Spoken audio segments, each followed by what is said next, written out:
الذین صبروا وعلی ربہم یتوکلون، وہ لوگ جنہوں نے صبر کیا، جھیلا، برداشت کیا، سختیاں جھیلی، مصیبتیں جھیلی، مصائب جھیلے.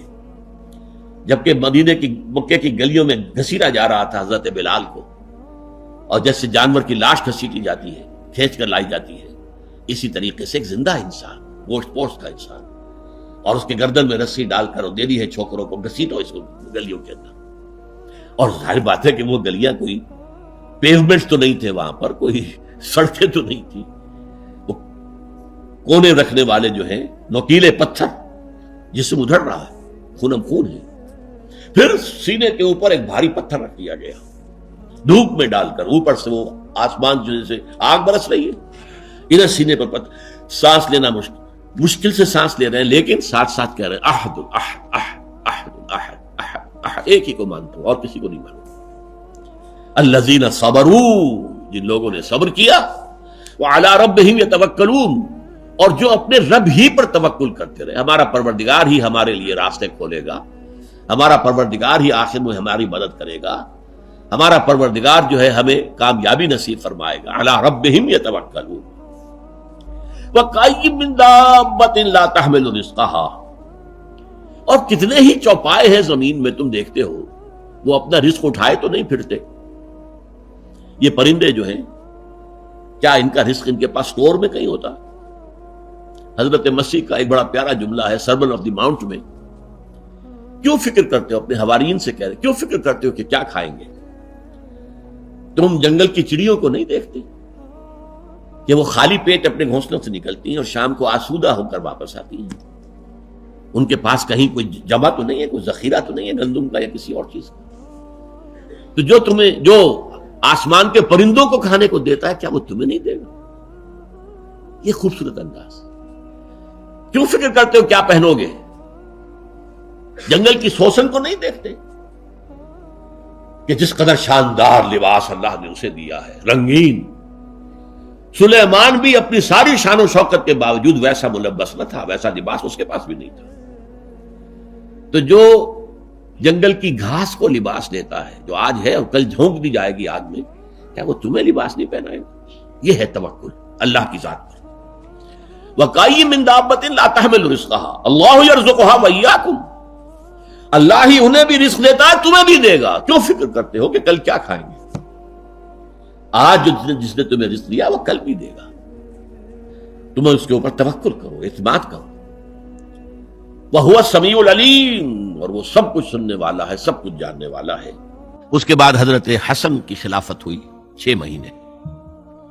لیکن اب جب جنگ کا معاملہ ہوا تو حضرت حسن نے دستبرداری اختیار کر لی، حضرت معاویہ کو تسلیم کر لیا خلیفہ.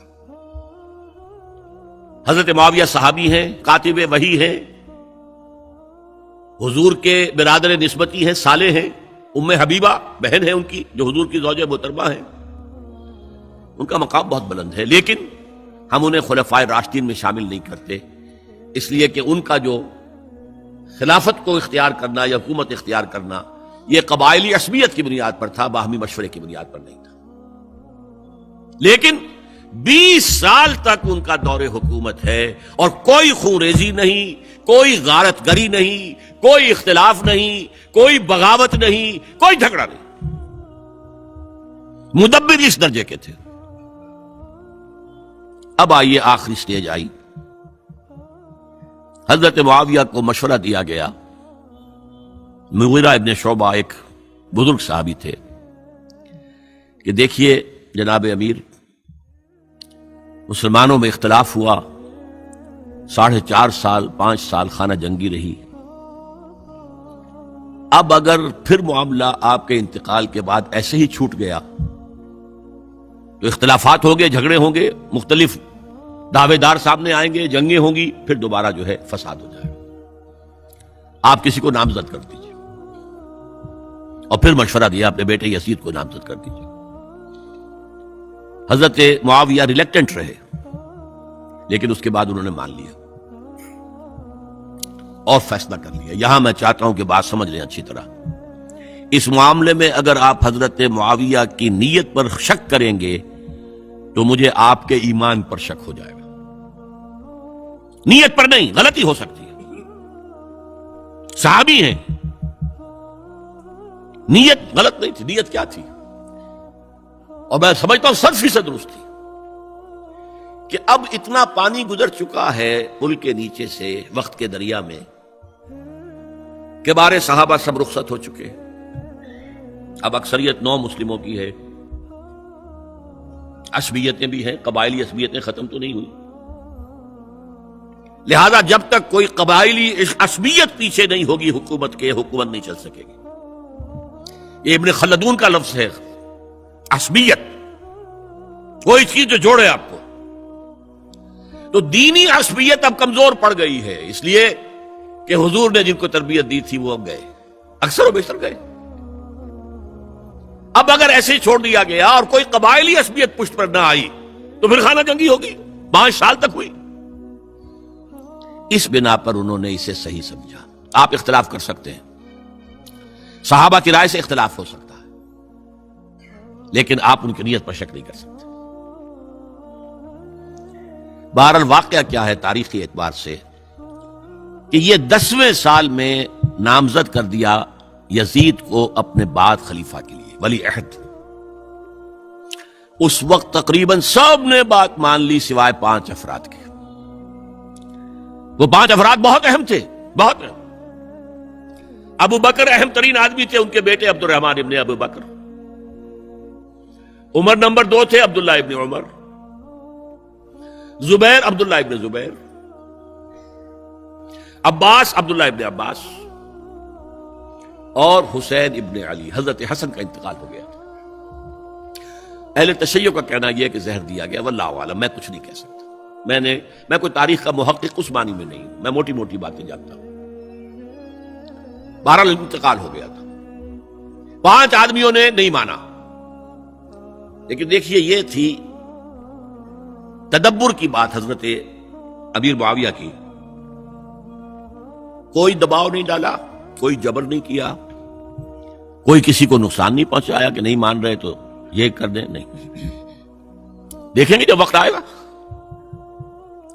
جب وقت آیا حضرت معاویہ کے انتقال کے بعد، اب ایک صاحب جا چکے تھے، حضرت عبد الرحمن ابن ابی بکر فوت ہو چکے، اب 4 رہ گئے. 3 عبادلہ، عبداللہ ابن عمر، عبداللہ ابن عباس، عبداللہ ابن زبیر، ایک حسین ابن علی رضی اللہ تعالی عنہم اجمعین. جب بیعت ہو گئی یزید کی تو اب ان کے درمیان اختلاف ہوا. یہ بات اچھی طرح سمجھ لیجئے. تاریخی حقائق، موٹے حقائق کو چھوڑ کر باریکیوں میں جب پڑھتے ہیں تو معاملہ غلط ہو جاتا ہے. موٹے حقائق کو سمجھیے.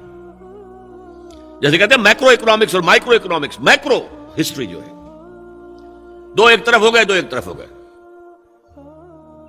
عبداللہ ابن عباس کی رائے ہوئی کہ اگرچہ یہ غلط کام ہوا ہے، یہ قیصر و کسریٰ کی سنت پر عمل ہو رہا ہے، لیکن یہ ایسی بڑی بات نہیں ہے کہ خون ریزی شروع کر دی جائے اور امن و امان ختم ہو جائے. یہی بات عبداللہ ابن عمر کی ہو گئی. یہ 2 تو ایک کیا ہو گئے. مصلحت کہہ لیں جو بھی سمجھے، لیکن نیت پر حملہ نہیں کر سکیں گے آپ. دیانتاً انہوں نے یہ سمجھا کہ اب جب کہ ہو گیا معاملہ تو ٹھیک ہے. حرام مطلق تو کہیں نہیں لکھا ہوا قرآن کے اندر کہ بیٹا نہیں ہو سکتا، کہیں نہیں لکھا ہوا. بہرحال ان 2 کی رائے یہ ہوئی کہ اگرچہ کام غلط ہے لیکن اتنا غلط نہیں ہے کہ اس کو چیلنج کیا جائے اور اس سے جو ہے خانہ جنگی شروع ہو جائے اور فساد شروع ہو جائے. 2 کی رائے یہ ہوئی کہ نہیں، we have to challenge it come what may. Abdullah ibn Zubair, حسین ابن علی رضی اللہ تعالی عنہما یا عنہم. تو یہ 2 علیحدہ. ان 2 میں اب اختلاف ہوا. عبداللہ ابن زبیر کی رائے یہ تھی کہ یہی مقیم رہو مکے میں، حجاز میں، مکے اور مدینے میں، یہاں سے ریزسٹنس موومنٹ ہم شروع کریں گے، کیونکہ یزید کی خلافت تو دمشق میں تھی، بہت دور. حضرت حسین کو خطوط آ رہے تھے کوفے سے. کوفہ حضرت علی کا صدر مقام رہا تھا، اور جن سبائیوں نے فتنہ پیدا کیا تھا حضرت عثمان کے خلاف وہ بھی وہیں آباد تھے. انہوں نے خطوط کا تاطا باندھ دیا، آپ آئیے ہم آپ سے بیعت کریں گے اور کھڑے ہوں گے اور مقابلہ کریں گے اور اس یزید کی حکومت ختم کریں گے. ڈاک کے تھیلے بھرے ہوئے. حضرت حسین نے فیصلہ کیا کوفے جانے کا. بہت روکا. عبداللہ ابن عباس بہت ان سے بزرگ تھے عمر میں، اور ویسے بھی ایک اعتبار سے نانا تھے، ایک اعتبار سے پڑدادا تھے. حضرت عبداللہ ابن عباس حضور کے چچا زاد بھائی تھے، تو نانا ہو گئے کہ نہیں؟ حضور نانا تھے کہ نہیں؟ اور حضور کے چچا تھے حضرت عباس، ان کے بیٹے ہیں. تو اس اعتبار سے حضرت علی رضی اللہ تعالیٰ عنہ کے کیا ہو گئے؟ چچا. بہرحال میں کچھ گڑبڑ کر رہا ہوں اس وقت. وہ دوڑتے جا رہے تھے کہ حسین خدا کے لیے مت جاؤ، خدا کے لیے مت جاؤ، یہ کوفی تمہارا ساتھ نہیں دیں گے. الکوفی لا یوفی، کوفی وفا نہیں کرتا وعدہ، اور خدا کے لیے اگر جانا ہے اپنے گھر والوں کو یہاں چھوڑ جاؤ. بس حضرت حسین پر رضی اللہ تعالی عنہ جو ایک کیفیت تھی، انہوں نے سب باتوں کو نظر انداز کیا. وہاں ہزاروں لوگوں نے مسلم بن عقیل جو حضرت حسین کے نمائندے کی حیثیت سے پہلے گئے تھے، ان کے ہاتھوں پر بیعت کیا. وہ خطوط آ رہے تو اور بھی بات پختہ ہو گئی. ابھی راستے ہی میں تھے کہ پتہ چلا کہ ابن سیاد گورنر بن کر آیا ہے، اور اس نے جو وہاں پر تشدد کیا ہے اور ڈنڈا برسایا ہے، سب بیعت توڑ کے گھروں میں چھپ گئے، اور مسلم بن عقیل جو ہیں وہ بے یار و مددگار شہید بھی کر دیے گئے. حضرت حسین نے ارادہ کیا کہ واپس ہو جائے مدینے کی طرف. اب مسلم بن عقیل کے بیٹے جو ہیں، وہ عرب کی ایک غیرت ہے، ایک آنر جسے آج کل کہتے ہیں، ہم اپنے باپ کا بدلہ لیے بغیر نہیں جائیں گے. اور حضرت حسین کی شرافت اور مروت، یہ لوگ میرے ساتھ آئے تھے نا، میرا ساتھ دے رہے تھے، اب میں ان کا ساتھ کیسے چھوڑوں؟ بہرحال وہ حادثہ فاجعہ ہو کر رہا، اور اس میں سب سے بڑا سبب جو بنا ہے وہ میں چاہتا ہوں جس کی طرف کسی کی نگاہ نہیں گئی. افسوس یہ ہے کہ میرا اس پر جو کتاب چاہے سانحہ کربلا وہ آؤٹ آف پرنٹ تھا. کوشش تھی کہ آج یہاں وہ پیش کیا جاتا، مختصر ترین، لیکن آپ دیکھیں گے کہ کلیئر ہو جاتی ہے ہسٹری. 2 کتابچے ہیں. شہید مظلوم، میرے نزدیک مظلوم ترین شہید حضرت عثمان رضی اللہ تعالی عنہ، اور سانحہ کربلا بہت بڑا سانحہ ہے، اس میں کوئی شک نہیں. حضرت حسین کے صبر اور مصابرت اور استقلال اور شجاعت یہ مثالی ہے تاریخ کے اندر. اپنے سامنے جو ہے اپنے ایک ایک کر کے چراغ گل ہو رہے ہیں، خاندان سارا ختم ہو رہا ہے، شیرخوار بچے شہید ہو رہے ہیں. وہ تو ایک بچہ بیمار تھا، حضرت علی بن حسین زین العابدین رحمت اللہ علیہ، وہ بچا ہے. لیکن اصل میں شرافت اور مروت جو ہے وہ بسا اوقات اپنی شرافت کی وجہ سے مار کھا جاتی ہے. حضرت حسین سے میرے نزدیک یہ ایک اسٹریٹجک مسٹیک ہوئی کہ جب کوفیوں کا لشکر سامنے تھا تو وہاں کھڑے ہو کر ایک ایک کا نام لے گا، فلاں ابن فلاں کیا تم نے مجھے خط نہیں لکھا تھا؟ اے فلاں ابن فلاں کیا تم نے مجھے خط نہیں لکھا تھا؟ سب کے راز فاش کر رہے ہیں. اور دیکھو یہ میرے پاس یہ تھیلے بھرے ہوئے تمہارے خطوں کے موجود ہیں، تم نے مجھے بلایا اور میں آیا. یہ بات تھی جس کی بنا پر اب ان کے لیے کوئی چارہ نہیں تھا کہ انہیں شہید کر دیں، ورنہ تو یہ ہمارا بھانڈا پھوڑ دیں گے جا کر یزید کے پاس، تو ہماری کھالیں کھنچ جائیں گی. یہی وجہ ہے کہ حضرت حسین نے 3 آفرز کی. مجھے واپس مدینے جانے دو، نہیں. مجھے یزید کے پاس جانے دو، نہیں. مجھے کہیں اسلامی سرحد پر بھیج دو، میں وہاں پر کافروں سے جنگ کرتے ہوئے زندگی ختم کر لوں گا، نہیں. ہیئر اینڈ ناؤ بیٹھ کرو. یہ حضرت حسین کی شرافت، غیرت، حمیت، مروت اس کے خلاف تھا. لہذا انہیں شہید کیا گیا، اور پھر خیموں کو آگ لگائی گئی. یہ نوٹ کیجئے کیوں لگائی گئی.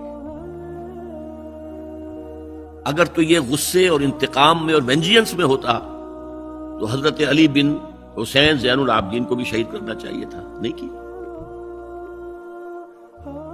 اگر یہ اس طرح کا معاملہ ہوتا تو خواتین کی بے حرمتی ہوتی، نہیں ہوئی.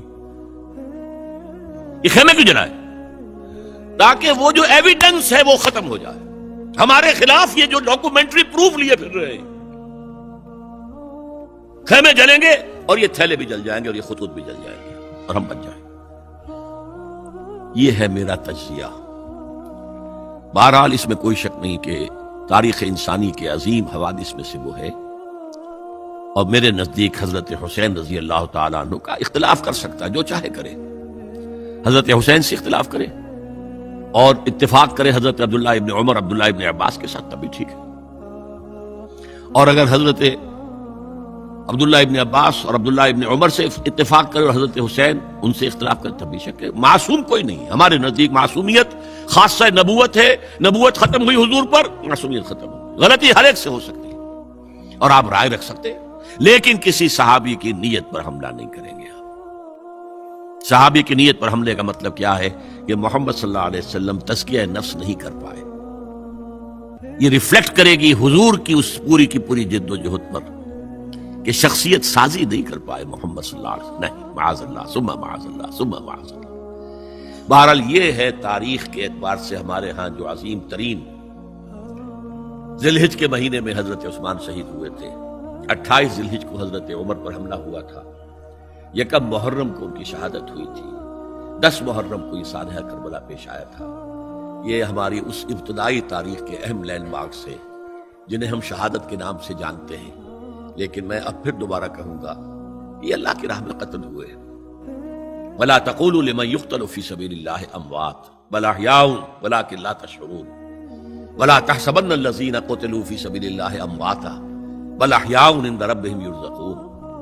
لیکن وہ شہادت علی الناس کی ذمہ داری جو مجھ پر اور آپ پر ہے، حضرت حسین کو یاد کر لیں، حضرت عثمان کو یاد کر لیں، ان کے لیے کوئی رنج اور غم کا اظہار کر لیں، اس سے کچھ حاصل نہیں ہے۔